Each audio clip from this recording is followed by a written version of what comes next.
Today, a sentencing hearing for Hussein Braveheart took place for the fatal carjacking of Steve Markey.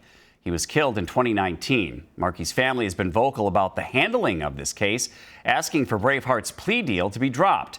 And they attacked Hennepin County Attorney Mary Moriarty's deal today, calling her a defender, not a prosecutor, and an embarrassment to her job. Moriarty offered Braveheart a deal of probation instead of time behind bars. The judge declined to accept that deal and moved to start a new trial. I'm honored to say I'm Steve's mother. It feels somewhat like torture right now, but I'm going to get through this. I've been a happy person all my life, Your Honor, until Steve was slaughtered in the street for no reason, a junk car, which he would have happily given them if they hadn't been so trigger happy. He should atone for his crime. If he were reformed, he would want to atone and serve the time dictated by an adult murderer.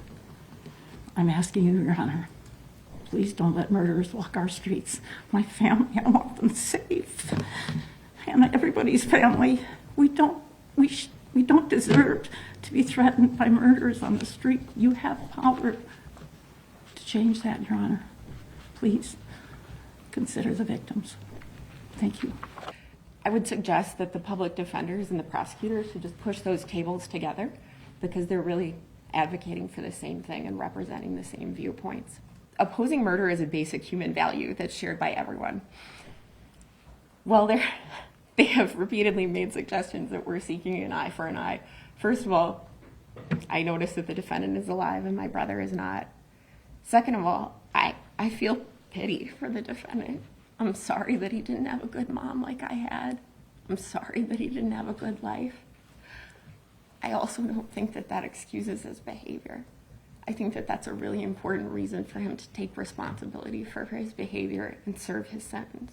This isn't the right outcome. You know it's not the right outcome. It's not the right outcome for the city. It's not the right outcome for the people that live here. It's not the right outcome for my family, and it's not the right outcome for the defendant. So, as I said the last time, I know judges don't often reject negotiated pleas, but this is the negotiated plea to reject. I'm Steve's father, and I'm here to give a victim's impact statement, although I have no words to convey the sense of anguish and loss when you find out that your youngest son was executed in Minneapolis by a serial violent predator.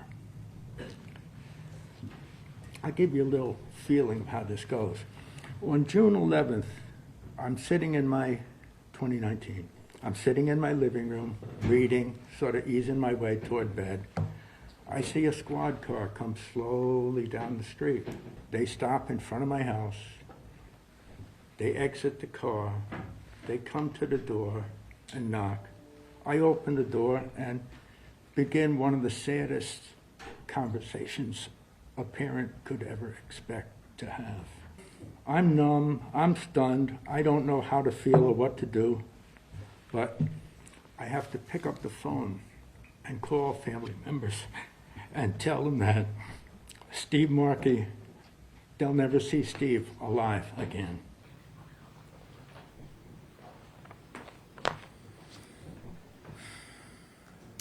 I have something I've been meaning to say for a long time. To the Markey family. To Miss Markey's family. To Miss Markey, ma'am, I'm sorry. I'm sorry for my actions.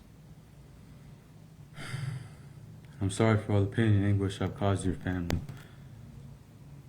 I apologize for not being a better person that day. If I could take my actions back, I would, in a heartbeat. Because every time I see you cry, part of me shatters. And I hate myself for that. To Miss Markey's daughter, I apologize for your role in your brother's death. I apologize for my role in your brother's death. And I apologize for all the tears you've shed. And I'm so sorry What I need to determine is not whether he is amenable to probation and whether he needs treatment, but whether he is particularly amenable to probation. And that is that it's above and beyond what the average person who might be placed on, or that we might be considering for a departure here. With the record that I have in front of me, based on the findings of the treatment officials, his involvement in this particular offense on that particular day, and the actions that were taken by Mr. Braveheart on that day, I cannot find that he is particularly amenable to probation.